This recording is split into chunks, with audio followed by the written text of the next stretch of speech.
ভালো একটা এআই এর যুগ চলে আসে, এখন আমাদের কোনো স্কিল শেখার দরকার নাই। এআই এর যুগে স্কিল শেখার জন্য কোর্স করাটা আমার মনে হয় অত বেশি ইম্পর্টেন্ট না।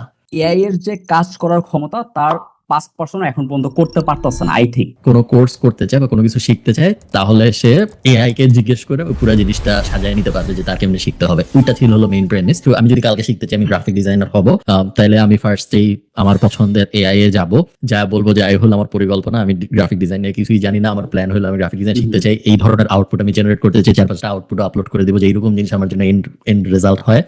এখন আমার 60 দিনের প্ল্যান, 90 দিনের প্ল্যান দাও, প্রথম দিন কি করবো, সেকেন্ড দিন কি করবো, শুধু ফ্রি রিসোর্সেস দিবা, আমি কোনো জায়গায় টাকা দিতে চাই না।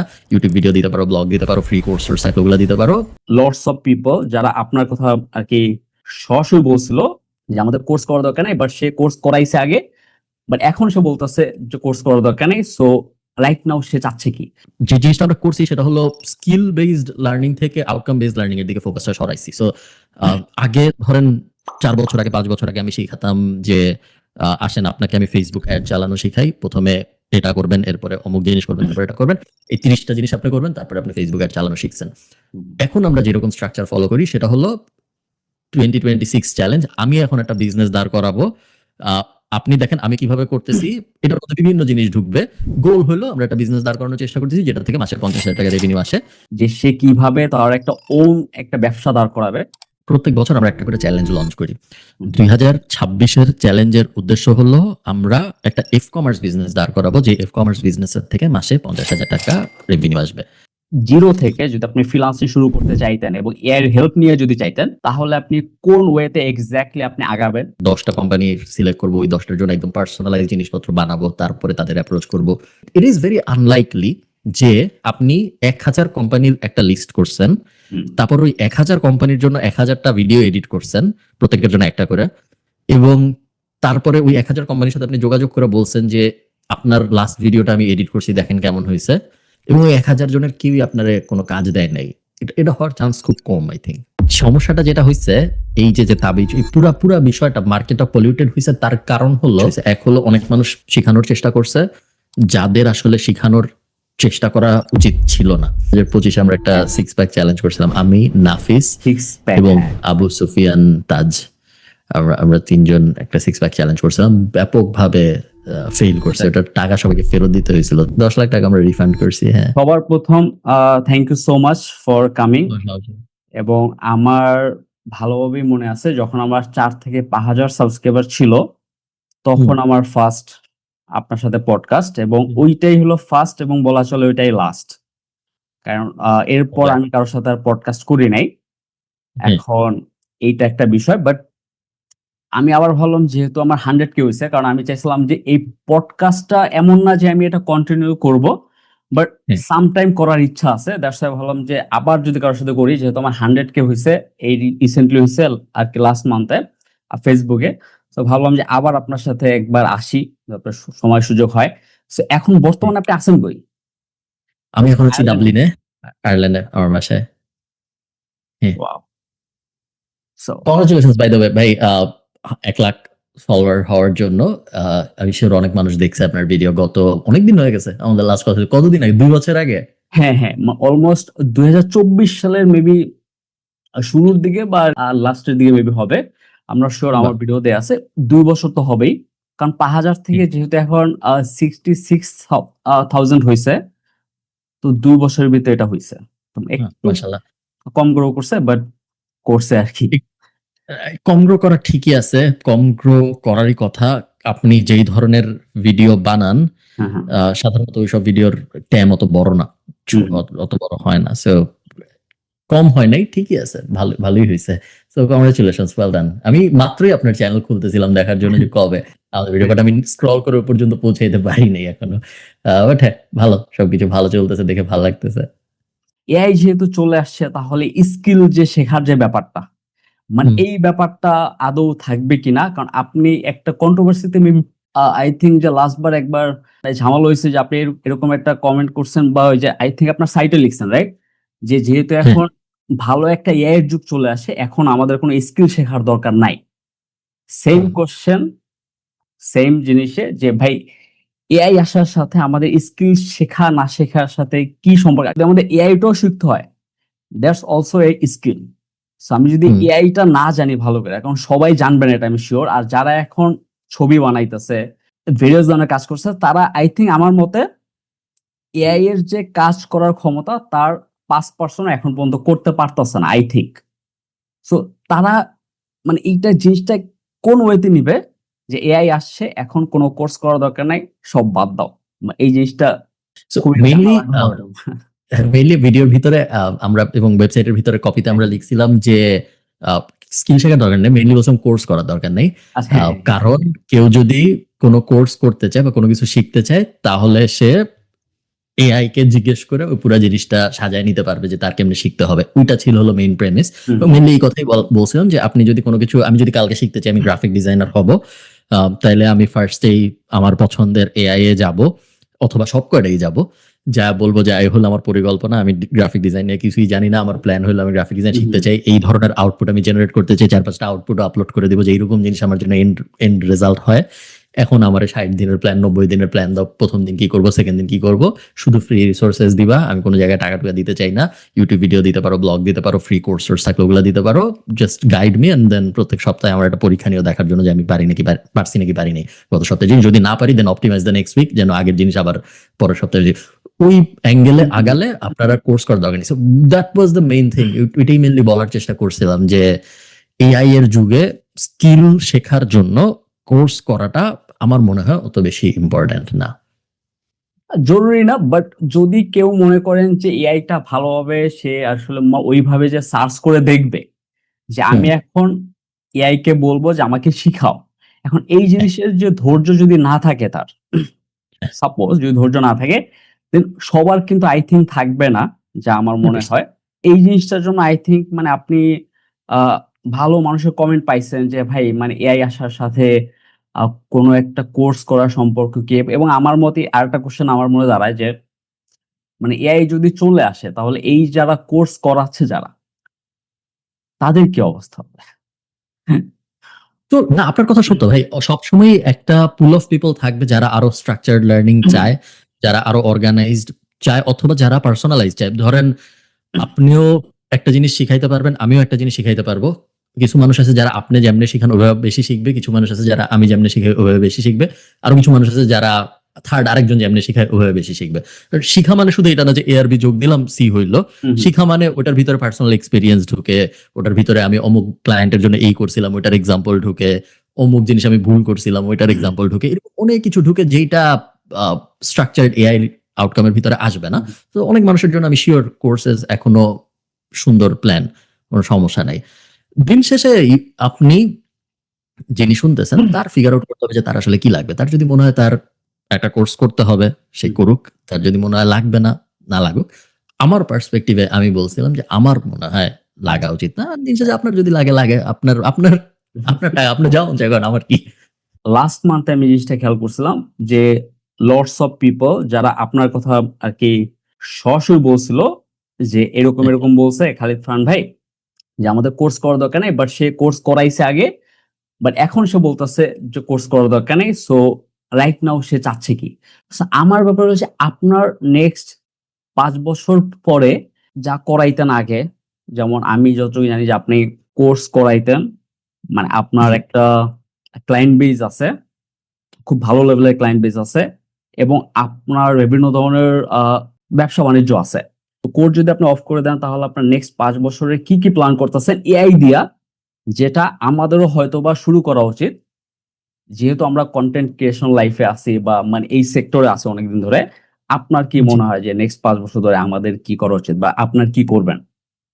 আমরা Plan. কোর্স অফ করি নাই। সো কেউ যদি এখন khalidfarhan.com এ যায়, এখনো মানুষ প্যাসিভ জার্নাল বিজনেস স্কুল কিনতে পারবে। একই জিনিস, প্যাসিভ জার্নাল আগে নাম ছিল, এখন বিজনেস স্কুল নাম। যে জিনিসটা আমরা করছি সেটা হলো স্কিল বেসড লার্নিং থেকে আউটকাম বেসড লার্নিং এর দিকে ফোকাসটা সরাইছি। সো আগে ধরেন 4 বছর আগে, 5 বছর আগে আমি শিখাতাম যে আসেন আপনাকে আমি ফেসবুক অ্যাড চালানো শিখাই, প্রথমে এটা করবেন, এরপরে অমুক জিনিস করবেন, তারপরে এটা করবেন, এই 30টা জিনিস আপনি করবেন, তারপরে আপনি ফেসবুক অ্যাড চালানো শিখছেন। এখন আমরা যেরকম স্ট্রাকচার ফলো করি সেটা হলো 2026 চ্যালেঞ্জ। আমি এখন একটা বিজনেস দাঁড় করাবো, আপনি দেখেন আমি কিভাবে করতেছি, এটার মধ্যে বিভিন্ন জিনিস ঢুকবে। গোল হলো আমরা একটা বিজনেস দাঁড় করানোর চেষ্টা করতেছি যেটা থেকে মাসে 50,000 টাকা রেভিনিউ আসে। আপনি দেখেন আমি কেমন এই জিনিসটা করতেছি। সো ফেসবুক পেজ খুললাম, তারপরে প্রোডাক্ট সোর্স করলাম, বা এখন ফরম্যাটটা হয়ে গেছে ইন্ডিভিজুয়াল স্কিল ড্রিভেন না, এখন ফরম্যাটটা আমরা চেঞ্জ করে হলো আউটকাম ড্রিভেন নিয়ে আসি। 2024 আমরা প্রজেক্ট 24 করছিলাম, যেটার গোল ছিল মাসে $1,000 আয় করার চেষ্টা করা। এখন চলতেছে মাসে $50,000 ই কমার্স বা কমার্স বিজনেস দিয়ে। সো সামনে আমার পরিকল্পনা এরকমই, আউটকাম ড্রিভেন জিনিসপত্র করা, স্কিল বেসড জিনিসপত্র না। স্কিল বেসড জিনিসপত্র করা খারাপ এরকম না, বা ভালো এরকমও না, বাট আমরা আর কি ডিরেকশনালি ওইদিকে যাচ্ছি। যে কারণে নাম চেঞ্জ করে বিজনেস করা, কারণ পুরো জিনিসটাকে আমরা বিজনেসের আমব্রেলার ভিতরে নিয়ে আসার চেষ্টা করছি। যে মানুষের আগে নাম ছিল প্যাসিভ জার্নাল, তখন গোল ছিল স্কিল শিখাবো, এখন নাম হলো বিজনেস। এখন গোল হলো স্কিল ওকে, বাট গোল হলো যেন একটা বিজনেস দাঁড় করাইতে পারেন আপনি ইভেন্চুয়ালি সব বিভিন্ন জিনিসপত্র শিখে। সো ওই ধরনের শিফট নিয়ে আমি ভাবতেছি। আমি জানি না যে আসলে ঠিক হবে নাকি এই জিনিস করা, বা আদৌ এই জিনিস করে লাভ হয় নাকি, স্কিল শেখানোর মধ্যে ভালো হইতো নাকি, থাকলে হয়তো আমি নিজেও শিওর না, 2-3 বছর পরে বুঝতে পারবো যে করাটা ঠিক হয়েছে নাকি হয় নাই। এটা খুবই একটা ভালো কথা বলছেন, কারণ এখন তো সবাই চায় একটু লাইক যে সে কিভাবে তার একটা ওন একটা ব্যবসা দাঁড় করাবে। প্রত্যেক বছর আমরা একটা করে চ্যালেঞ্জ লঞ্চ করি। 2026-এর চ্যালেঞ্জের উদ্দেশ্য হলো আমরা একটা এফ কমার্স বিজনেস দাঁড় করাবো, যে এফ কমার্স বিজনেস থেকে মাসে $50,000 রেভিনিউ আসবে। মেইনলি ফেসবুক পেজ দিয়েই হয়ে যাচ্ছে অনেকের, বাট আমরা প্রজেক্টের জন্য যেটা বানাইছি এক্সাম্পল হিসেবে, যেটা দিয়ে আমি করার চেষ্টা করতেছি মাসে $50,000 আয়, ওইটার ওয়েবসাইটও আছে, ওইটার ফেসবুক পেজও আছে, ইনস্টাগ্রামও আছে, ওইটার জন্য প্রোডাক্ট সোর্স করা হচ্ছে, কিছু প্রোডাক্ট নিজেরা বানাচ্ছি, ফুল ফ্লেজেড ই কমার্স অ্যাঙ্গেলের জিনিসপত্র হচ্ছে। ওটার উপর ফেসবুক অ্যাড বসতেছে যখন ফেসবুক অ্যাড লাগতেছে, এআই এর বিভিন্ন জিনিস বসতেছে যখন লাগতেছে, বাট ওগুলা মেইন না। মেইন হলো আউটকামটা, যে ওই জিনিস করব, ওই জিনিস অ্যাচিভ করতে চাই, কিভাবে করব, ওই অ্যাঙ্গেলে সাজাইছি আর কি আমি পুরো ব্যাপারটা। কন্টেন্ট ক্রিয়েশন যারা করে জি, তাদের অ্যাকচুয়ালি নেক্সট 4-5 বছরে কি কি করা উচিত বলে আপনি মনে করেন? কারণ যেহেতু এখন একটা খুব ভালো একটা যুগ আসছে, যে যুগে আমার দেখা গেল যে থাম্বনেইল আমার বানাইতে হয় না। হুম। আর থাম্বনেইল এডিটর যে ছিল আমি তাকে এখন মানে এইরকম যুগে যারা কন্টেন্ট ক্রিয়েট করে তাদের অ্যাকচুয়ালি ভবিষ্যৎ কি বলে আপনি মনে করেন? যে 4-5 বছর যদি আমরা যদি কন্টিনিউ করতে চাই তাহলে এটার গোল কি হওয়া উচিত? আপনার থাম্বনেইলের কথাটা সত্য। আমি জানি না আপনি ইউটিউবের থাম্বনেইল ক্রিয়েটর ইউজ করছেন নাকি। ইউটিউবের নিজেদের থাম্বনেইল ক্রিয়েটর আছে। আপনি কখনো ইউটিউবের ভিতরে জেমিনাই এর যে ভার্সনটা আছে, যেটা দিয়ে আপনি আপনার হ্যাঁ, হ্যাঁ। চ্যানেল অ্যানালিটিক্স এর বিভিন্ন জিনিস জানতে পারেন, Yes. ওইটাকে কখনো আপনি থাম্বনেইল বানাইতে বলে দেখেন যে আমার অমুক ভিডিওর জন্য এখন একটা থাম্বনেইল বানাও। Pretty good actually. এবং জেমিনাই এর ইমেজ টু খারাপ ওটা না, বাট সরি জিপিটির যে ইমেজ হ্যাঁ। মডেল খারাপ ওটা না, বাট ইউটিউবেরটাও বেশ ভালো। অনেকে আমি দেখতেছি ইউটিউবেরটা ইউজ করতেছে নিজেদের থাম্বনেইল বানানোর জন্য এখন। 5 বছর খুব লম্বা সময় বলার জন্য, বাট আই থিংক জেনারেলি কন্টেন্টের ডিমান্ড প্রতিনিয়তই বাড়বে এবং খুবই ডিফিকাল্ট হবে একজনের একটা কিছু বড় দাঁড় করানোর, যদি তার কন্টেন্ট ইঞ্জিন পিছনে না থাকে। সো 100% আমি খুবই বুলিশ কন্টেন্টের ওপরে। আমার ধারণা আপসাইড অনেক বেশি আপনি যদি ভ্যালুয়েবল কন্টেন্ট প্রডিউস করতে পারেন। সো ফার্স্ট অ্যাডভাইস তো অবশ্যই ইফ পসিবল ডু ইট। কিসের উপরে করবেন, কেমনে করবেন, পুরো জিনিসটা ডিপেন্ড করে আপনি আসলে কি আউটকাম চান তার উপরে, কে আপনার জিনিস দেখুক তার উপরে। ওটা একটু লঙ্গার ডিসকাশন দরকার, প্লাস স্ট্র্যাটেজি দরকার ফিগার আউট করার জন্য যে কি দরকার। বাট প্রথম 50-100 ভিডিওর জন্য আপনার এত পরিকল্পনার দরকার নেই। Just start building, making, and আস্তে আস্তে আপনি বুঝে যাবেন যে আপনার কি জিনিস ভালো লাগে, মানুষ আপনার কাছে কি জিনিস দেখতে চায়, আপনি আদৌ কি জিনিস পারেন, কি জিনিস পারেন না, ইত্যাদি ইত্যাদি। না? আমি আবার উল্টা, বুঝছেন, আমি এত করছি যে আমার আমার খুব কম মানুষ আছে বাংলাদেশে যে আমার থেকে বেশি করছে। So, এই কারণে দেখা গেছে যে আমার কাছে আমার জিনিসটা খুব ন্যাচারালি চলে আসে। আমিও একটা সেকেন্ড চ্যানেল খুলছি। আমার সেকেন্ড চ্যানেল অবশ্য বাংলাই, এবং আমার সেকেন্ড চ্যানেলের প্ল্যান হলো নন এডিটেড ভিডিও পাবলিশ করা। মানে কালকে একটা চ্যানেল দেখলাম আপনার মানে ফারহান খালিদ। এটা আই থিংক হ্যাঁ, আপনার তো নাকি? আচ্ছা, ওটার কথা বলতেছি। ওটার উদ্দেশ্য হলো এডিট ছাড়া ভিডিও পাবলিশ করার, জাস্ট ফর ফান। মানে এটা পারফেক্ট নিশ। আমি একটা চ্যানেল খুলছি, বাট আমি কাউকে ওইভাবে শেয়ার করি না। আমি চাইতেছি না বাঙালি যারা আছে তারা জানুক। ফলোয়ার পাওয়া কোনো ঘটনা না। আপনি যে কোনো একটা র্যান্ডম টপিক আমাকে বলতে পারেন, আমি আপনার বলতে পারি যে কি নিয়ে ভিডিও বানানো উচিত আপনার ওই অনেক ফলোয়ার পাওয়ার জন্য। আপনার যে খুব থিন একটা লাইন আছে যেটা আপনার ব্যালেন্স করতে পারতে হবে, যেটা আপনি যদি ব্যালেন্স করতে পারেন তাহলে আপনি অনেক ফলোয়ার্সও পাবেন, এট দ্য সেম টাইম অনেক ট্রাস্টও পাবেন। ওই লাইনের বেশি ডানে বা বেশি বামে চলে গেলে আপনি অনেক ফলোয়ার পাবেন কিন্তু ট্রাস্ট পাবেন না, অথবা অনেক ট্রাস্ট পাবেন কিন্তু ফলোয়ার পাবেন না। এই দুইটাই হয়, এবং অনেক মানুষের ক্ষেত্রে এই জিনিস হয় বাংলাদেশে, যে অনেক ট্রাস্টেবল, অনেক মানুষ, সবাই বিশ্বাস করে, সবাই পছন্দ করে, বাট কেউ দেখে না। আবার অনেক মানুষ আছে যারা কোটি কোটি মানুষ দেখে তাদের, বাট সে কিছু বেচতে চাইলে কেউ কিনে না, তার কোনো ট্রাস্ট নাই মার্কেট প্লেসে। সো উই ফাইন লাইনটা ব্যালেন্স করাটা আই থিঙ্ক মেইন আর্ট। আর টাফও আই থিঙ্ক। ভয়ঙ্কর টাফ। মানে এই জিনিসটা তো সবাই ধরে রাখতে পারে না, যেমন অনেক মানুষ আছে যারা কন্টেন্ট ক্রিয়েশন শুরু করে ধরে রাখতে পারে না। কারণ আমি যদি দেখি আমার 4 বছরে যদি আমি দেখি যে 66,000 সাবস্ক্রাইবার, জি। আমার পারসেপশন থেকে দেখলে মনে হয় যে সামটাইম এটা একটু লো অ্যাঙ্গেলে, মানে আস্তে আস্তে জিনিসটা গ্রো করছে। বাট যদি ভিন্ন হইতে দেখি তাহলে বলবো যে না, এটা মানে চলে, তোমার খুব একটা কম না আবার খুব একটা বেশি না, এরকম পর্যায়ে আছে আর কি। আপনি যদি আপনার আহ, আপনি যেসব টপিকের উপরে ভিডিও বানান, শুধু যদি আপনি ওইসব টপিকের উপরেই ভিডিও বানাইতে থাকেন, আমার ধারণা এইটার ট্যাম অত বড় না। আপনি অনেক বেশি মানুষের, অনেক সাবস্ক্রাইবার আপনার হয়ে যাবে, এটা হওয়ার চান্স নাই আমার মনে হয়, যদি আপনি টপিক ব্রাঞ্চ আউট না করেন। একটা কারণ, যেই কারণে আমার অনেক ওয়াইডার রিচ আসছে, কারণ আমি আসলে অনেক টাইপের জিনিসপত্র নিয়ে আমি ভিডিও বানাইছি, অনেক কিছু ডিজিটাল মার্কেটিং রিলেটেড জিনিসপত্র না। ইনফ্যাক্ট কেউ আমার ইউটিউব চ্যানেল কোন একটা এআই দিয়ে অ্যানালাইজ করলে হয়তো এখন দেখা যাবে যে নন ডিজিটাল মার্কেটিং রিলেটেড জিনিসপত্রই হয়তো বেশি। এবং সেইটার মধ্যে ট্রাভেল ব্লগ থেকে শুরু করে, জিও পলিটিক্স থেকে শুরু করে, মোনালিসার জীবন থেকে শুরু করে অনেক কিছু আছে। এই মেইন কারণটাই হলো যাতে ওয়াইডার রিচ পাওয়া যায়। শুধু যদি আমি ডিজিটাল মার্কেটিং বা অনলাইন স্কিলস বা এই টাইপ জিনিসপত্র নিয়ে, আমার ধারণা 5 লাখ হাইয়েস্ট ট্যাম হইতো, বা 10 লাখ, এর বেশি কখনোই হওয়া সম্ভব না। সো ওভাবে চিন্তা করলে আপনি 1/10 অফ দ্য মার্কেট অলরেডি হয়তো আপনাকে চিনে, যেটা আমাদের টোটাল অ্যাভেলেবল মার্কেট তার মধ্যে। সো ওভাবে যদি আপনি চিন্তা করেন, খুব ভালোই চলতেছে। এখন বাড়াইতে হলে আপনার চিন্তা করতে হবে আমি আদৌ বাড়াইতে চাই নাকি, এবং বাড়ানোর জন্য আমি কোন কোন ভার্টিক্যাল আরো কভার করতে চাই। মানে এই জিনিসটা সামটাইম আমি চেষ্টা করি যে সেম চ্যানেলে করব নাকি আমি মানে আরেকটা চ্যানেল খুলে করা বেটার। মানে যে ক্যামেরাটা আছে সেটা সামটাইম সমস্যা করে।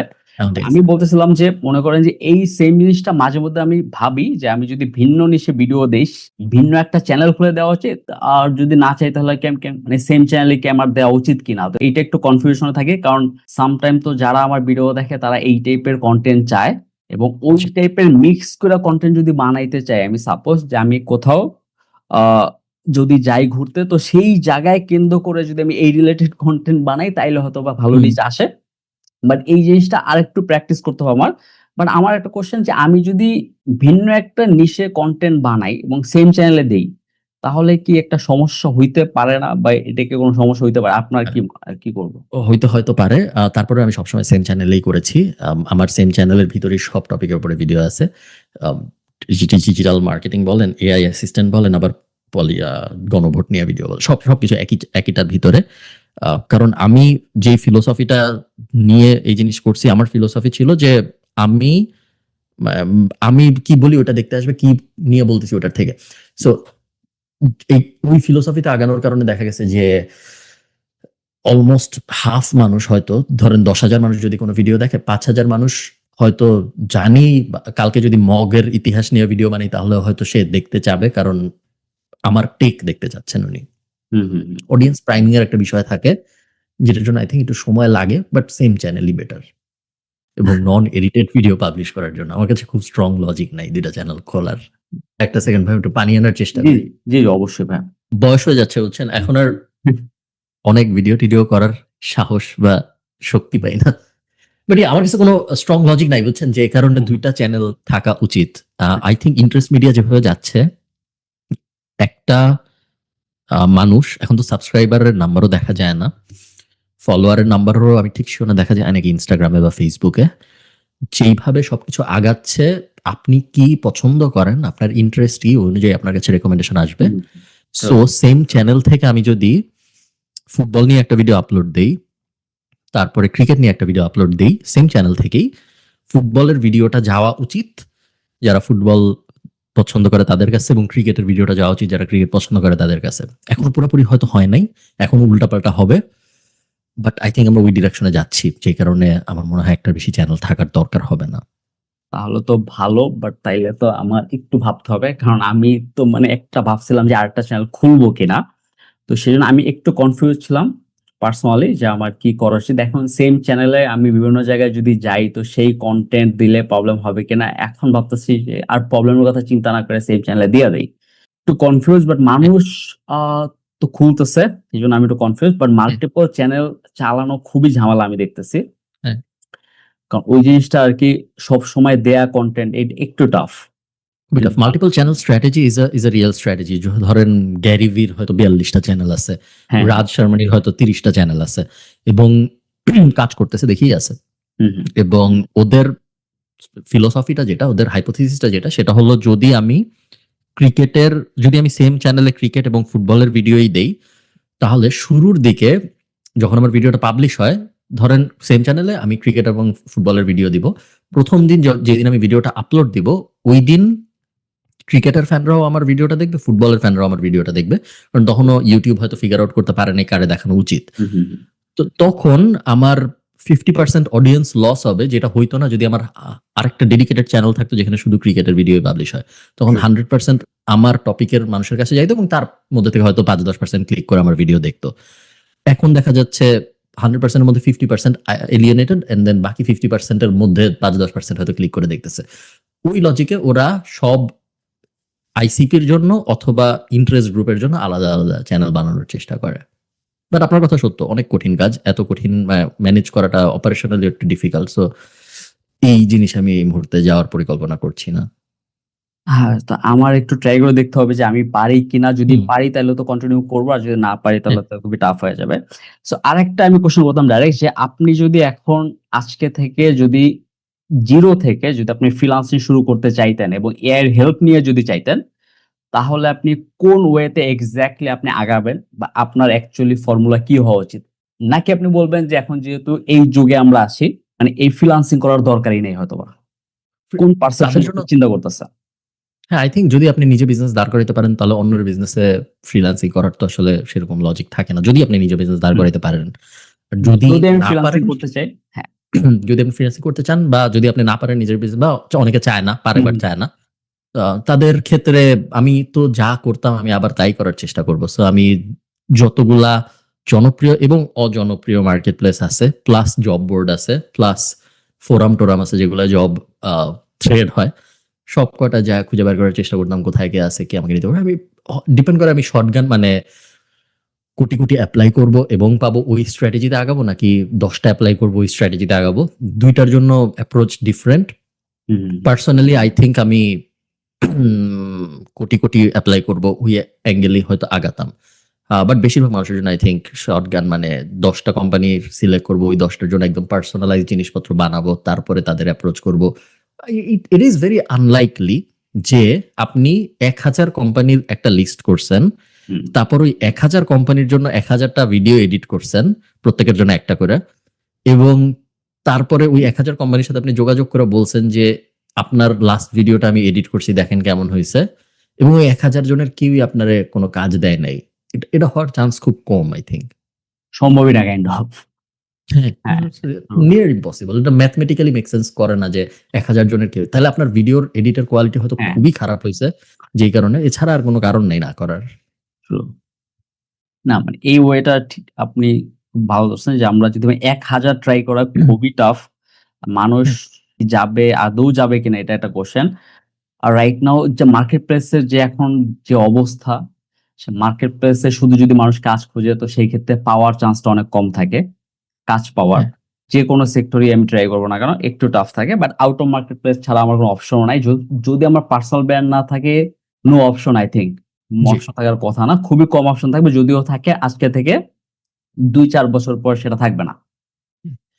বড় বড় যখন এআই এর কারণে আমাদের ক্লায়েন্ট ক্রাঞ্চ হবে, সো ধরেন 5 বছর পরে যা দেখলাম যে আমি আমার এজেন্সিতে ক্লায়েন্ট পাচ্ছি না, হুম, এআই এর কারণে তারা অনেক কিছু নিজেরা করতেছে এখন, বা তারা কস্ট কাটিং করতেছে কারণ তাদের ক্লায়েন্টদের থেকে তারা প্রেসার পাইছে, এরকম বিভিন্ন কারণে আমি পাচ্ছি না, আমার ডিফল্ট মুভ হবে, ঠিক আছে আমার একটা আপওয়ার্ক প্রোফাইল আছে, আহ, যেখানে আমি টপ রেটেড, বা আমার একটা ফাইবার প্রোফাইল আছে যেখানে আমি লেভেল 2 লেভেল 3 যেটা আছে, এখন আমি যাই, যেহেতু আমি অন্যান্য জায়গা থেকে ক্লায়েন্ট পাচ্ছি না, ওয়ার্ড অফ মাউথ গুগলের কোনো কিছু কাজ করতেছে না বা এক্সপেন্সিভ হয়ে গেছে, আমি এখন ওগুলো যাই একজনের বসায় রাখি যে সারাদিন অ্যাপ্লাই করবে।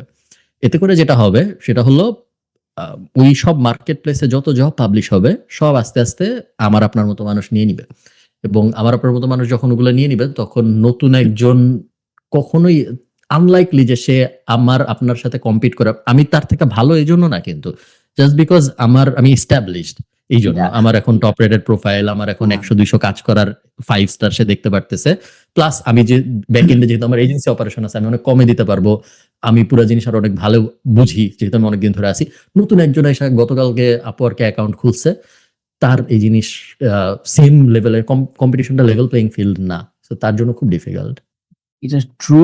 আর ভাই আর একটা ব্যাপার ছিল যে আমি যদি এখানে দেখি যে বাংলাদেশে যারা ফ্রিল্যান্সিং শিখায়, মানে এই জিনিসটা রাইট নাও কোন পর্যায়ে আছে বলে আপনি মনে করেন? কারণ এখন আমরা যেদিকেই যাই সবাই বলে যে ভাই যদি কোর্স যদি কেউ সেল করে, হোক ভালো হোক খারাপ, কনসেপ্ট চলে গেছে এরকম যে সে তাবিজ বিক্রেতা। মানে এই জিনিসটা তারা বিলিভ করে যে কোর্স শেখা বা কোনো একটা কাজ শেখা, কারণ যারা শিখায় তারা তাবিজ বিক্রেতা। বাট কথা হলো যে যারাই দুই একজন যদি ভালো শিখায় তারা তো শিখাচ্ছে, বা যদি মানুষ না শিখে কোন পর্যায়ে তারা যাবে, বা কোন ভাবে দেখেন যে আমাদের যদি কোর্স করানো যে শুধুমাত্র তাবিজ বিক্রেতা হয়, তাহলে মানুষ কোন ওয়েতে শিখবে তাহলে? কারণ সবাই কিন্তু ওই ফ্রিতে শিখতে পারে না কাইন্ড অফ। জি। এখন এই পারসেপশনটা মানে কোন ওয়েতে আপনি দেখতেছেন এখন যে যারা এখন কোর্স করাচ্ছে বা যারা কোর্স করবে, কার কি করা উচিত? যারা করাচ্ছেন তাদের আরো যত্ন করে আরো বেটার জিনিসপত্র শেখানোর চেষ্টা করা উচিত, এবং যারা আরো শিখতেছে তাদের আরো বুঝে শুনে শেখার চেষ্টা করা উচিত। ওটা তো মানে বেসিক কথা। সমস্যাটা যেটা হইছে এই যে তাবিজ, এই পুরা বিষয়টা মার্কেটটা পলিউটেড হইছে, তার কারণ হলো এমন অনেক মানুষ, দুইটা জিনিস হইছে। এক হলো অনেক মানুষ শিখানোর চেষ্টা করছে যাদের আসলে শিখানোর চেষ্টা করা উচিত ছিল না। তাদের আসলে কাউকে শিখাবো কিছু ওই পর্যায়ে আসলে তারা আসেন নাই, তো তাদের শেখানোটা উচিত ছিল না, যেই কারণে অনেক নেগেটিভ এক্সপিরিয়েন্স সৃষ্টি হয়েছে মানুষের। ইভেনচুয়ালি যা পুরা ইন্ডাস্ট্রিটা ব্যাড রেপ পাইছে। আবার অনেক মানুষ আছে যাদের এই ফিল্ডে আসা উচিত ছিল না, সে অমুককে দেখে তমুককে দেখে, অমুক মার্কেটিং দেখে তমুক মার্কেটিং দেখে, বা সুযোগে চলে বা আসছে। কম খরচে চলে আসছে, এবং এই কারণে ফেইলার রেট অনেক হাই। অন্যান্য ইন্ডাস্ট্রির সাথে কম্পেয়ার করলে আমাদের এই সব জিনিসপত্রের ভিতরে ফেইলার রেট অনেক হাই, কমপ্লিশন রেটই অনেক কম। সো 100 জন ফেইল, সাকসেস দূরের কথা, 100 জন যদি কোনো একটা কিছু করা শুরু করে, 95 জন দেখবেন শেষ পর্যন্ত এটা যাইতেই পারে না। শেষ করতেই পারে না। কারণ এত কঠিন হয়ে যায় জিনিসটা কিছুদিন পরে যায়, বা এত তার আউট অফ লিগ হয়ে যায়, তখন তার মনে হয় যে হ্যাঁ, আমি তো ভাবছিলাম যে আমি অমুক জায়গায় 5,000 টাকা দিব, এরপরে আমার মাসে $300 ইনকাম হবে, হইল না। তো কি হইলো ব্যাপারটা? তো এরপরে যায় আস্তে আস্তে নিয়ে, এবং আমি, আপনি এবং তারা সবাই আমরা কেউই নিজেদের উপরে তো ভাবে দোষ দিব না, কারণ আমার তো মনে হবে যে আমি ঠিকই আছি, আমি তো চেষ্টা করছি, হয় নাই। তো ওই সব মিলায় নেগেটিভ। এটা বাংলাদেশের প্রবলেম না, মোটামুটি পুরো দুনিয়ায় এই ইন্ডাস্ট্রির এই ব্যাড সব দেশেই চলতেছে এটা। যারা একটু কম প্রাইসে করায় তারা এই জিনিসটা একটু কম ফেস করে, বা যদি কারো প্রাইস যদি একটু বেশি হয়ে যায় দেন এটা তারা একটু বেশি ফেস করে। তারা মনে করে যে যেহেতু আমি টাকা দিছি বেশি, সেহেতু আমি ফ্রিল্যান্সিং করে লাখ লাখ টাকা কামানো আমার উচিত, বাট আমি পারতেছি না, that's their problem, not mine. আর এআই নিয়ে আমি একটু কথা বলতে চাইছিলাম যে এআই নিয়ে খুবই এখন একটা মানে একটা যাতা অবস্থা চলতেছে। কে মেবি আজকে হলো 10 জন, আজকে একটা আপডেট আসছে, সেটা হলো যে ক্লাউডের একটা নতুন একটা আই থিঙ্ক আচ্ছা মাইথোসের একটা ভার্সন আসছে। মাইথিস ছিল ওয়ার্কিং টাইটেল, ফেবল হলো গিয়ে অফিসিয়াল নাম, যে নামে আচ্ছা। ওরা রিলিজ করছে জিনিসটা, একই জিনিস যেটা। মানে এই জিনিসটা যে ওয়েতে বাড়তেছে, এখন আমি ভাবতেছি আমি কোনটা অ্যাকচুয়ালি ইউজ করবো এবং আপনি কোনটা ইউজ করেন? এই মুহূর্তে আমি ক্লাউড ইউজ করতেছি এবং চ্যাট জিপিটি ইউজ করতেছি। মাঝখানে একটা বড় টাইম ছিল যখন আমি শুধু জেমিনাই ইউজ করতেছিলাম। এটার সহজ উপায় হলো মডেল র‍্যাংকিং এর অনেক ওয়েবসাইট থাকে যারা বেঞ্চমার্কিং করে, প্রত্যেক সপ্তাহে করে, কেউ কাছে প্রত্যেক 24 ঘন্টায় করে, বা নতুন মডেল যখন আসে তখন ওইটার বেঞ্চমার্কিং রেজাল্ট পাওয়া যায় এগেইনস্ট প্রিভিয়াস সব মডেলস। ওই মডেলের র‍্যাংকিং এর ওয়েবসাইট গুলা যদি একটু কেউ নজরে রাখে, প্রত্যেক সপ্তাহে বা প্রত্যেক মাসে একবার দেখে, সে বুঝতে পারবে যে সে কি ধরনের কাজ করতেছে এবং ওই ধরনের কাজের জন্য সবচেয়ে ভালো মডেল কোনটা ইউজ করা তার উচিত, এবং ওটা যদি সে তারপরে এফোর্ড করতে পারে ওটা তার এফোর্ড করা উচিত। কখনো কখনো আপনার জন্য সবচেয়ে বেস্টটা ইউজ করাটা হয়তো লজিক্যাল না, second best because of cost. যেমন ধরেন আমি জানি যে হয়তো ওপাস 4.8 বা ফেবল এগুলো ইউজ করলে হয়তো আমার আরো ভালো হবে, বাট এগুলো অনেক এক্সপেন্সিভ। সো আমি বেশিরভাগ সময় দেখা যায় যে সনেট ইউজ করি যখন আমি ক্লড ইউজ করি। আর চ্যাট জিপিটির জন্য আমি কোনো টাকা দিই না, চ্যাট জিপিটির ফ্রি ভার্সন ইউজ করি আমি এখন। আর জেমিনাই এর প্রো ভার্সন ইউজ করি, বাট জেমিনাই এখন আমি এমনি অত ইউজই করি না, জাস্ট টাকা দিই ওদেরকে, বিকজ ইমেল কানেক্টিভিটি ওরকম কিছু কিছু জিনিসের জন্য। তো এক একজনের জন্য এক এক রকম জিনিস কাজ করে, বাট হ্যাঁ আই থিঙ্ক মডেল র্যাঙ্কিং দেখাটা সবচেয়ে সেফ।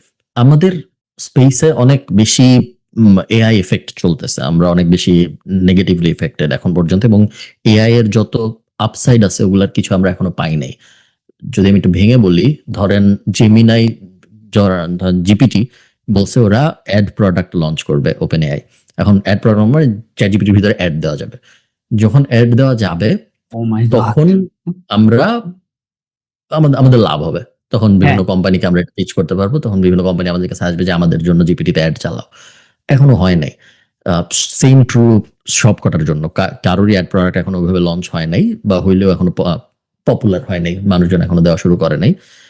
এই সব জিনিস যখন হওয়া শুরু হবে, আরেকটু গ্রোথ যখন আসবে এই স্পেসটার অ্যাডভার্টাইজিং সাইডে, তখন আমাদের লাভ হবে। এখন পর্যন্ত যেটা হচ্ছে শুধু ক্ষতি হচ্ছে, তার কারণ সবাই আগে যা করতে 20 জন লাগতো এখন 2 জন লাগতেছে, আগে যা করতে 7 দিন লাগতো এখন তা করতে 10 মিনিট লাগতেছে, এবং মার্কেটিং মেসেজের কারণে ক্লায়েন্টদের পারসেপশন অনেক চেঞ্জ হয়ে যাচ্ছে। আগে যে $1500 দিতে রাজি ছিল, এখন সে $1000 দিতে চায় বা $500 দিতে চায়, কারণ তার মাথার মধ্যে বিভিন্ন মার্কেটিং মেসেজের কারণে চলে আসছে যে এটা তো এআই দিয়ে করাই যায়, বা তুমি এআই দিয়েই করো, সমস্যা কিছু। ওই কারণে অনেক বেশি আমরা একটা শিফটের মধ্যে দিয়ে যাচ্ছি। একটু সময় লাগবে, 2 3 4 5 বছর এস্টাবলিশ হওয়ার জন্য মার্কেটটা আবার।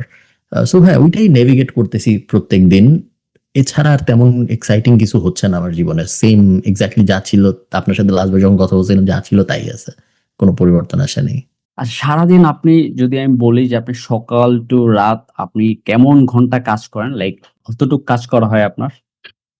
আমার সকাল কাজ থেকে, করেন। সো আমি ধরেন আমি 8:30 9টা এরকম হলো আমার শুরু হয় সকালে, কখনো কখনো 10টা 9টা 10টা এরকম, এবং রাত 8টার আশপাশ পর্যন্ত চলে আমার কাজকর্ম, এবং বিভিন্ন জিনিস করতেছি আমি পুরা টাইমটায়।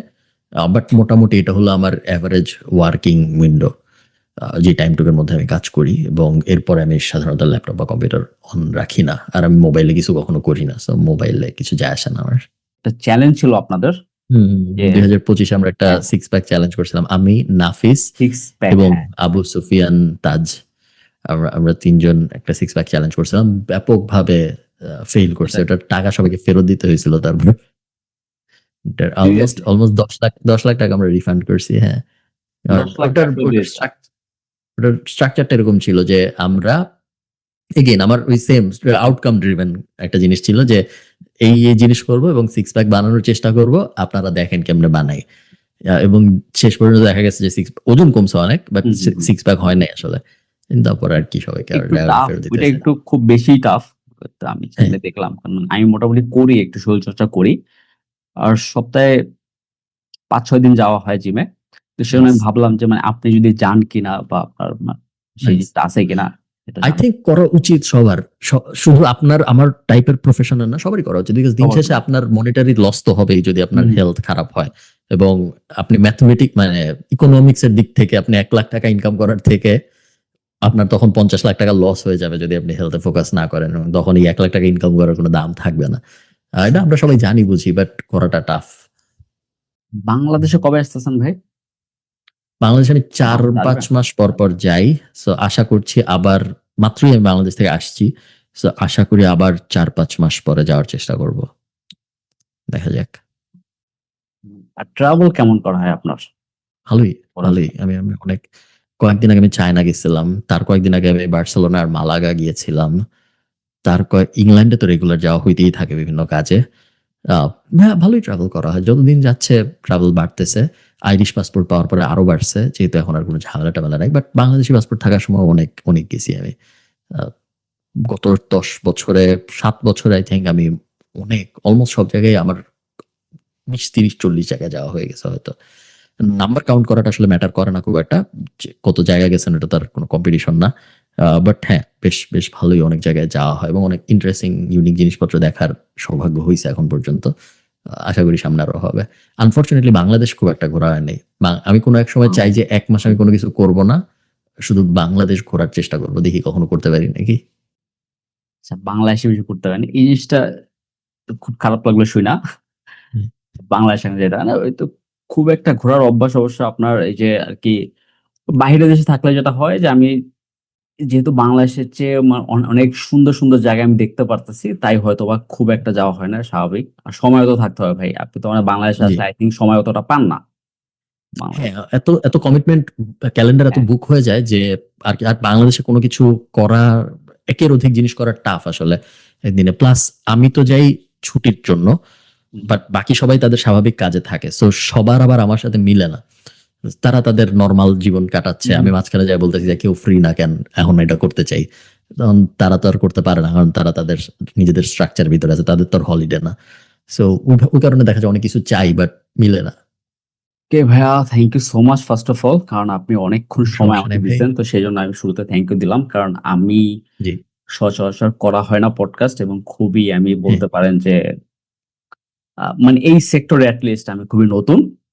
কারণ হ্যাঁ, আর হলো ব্যাপারটা আপনি যে সময় দিছেন তো সেজন্য আমি খুবই লাইক খুবই খুশি।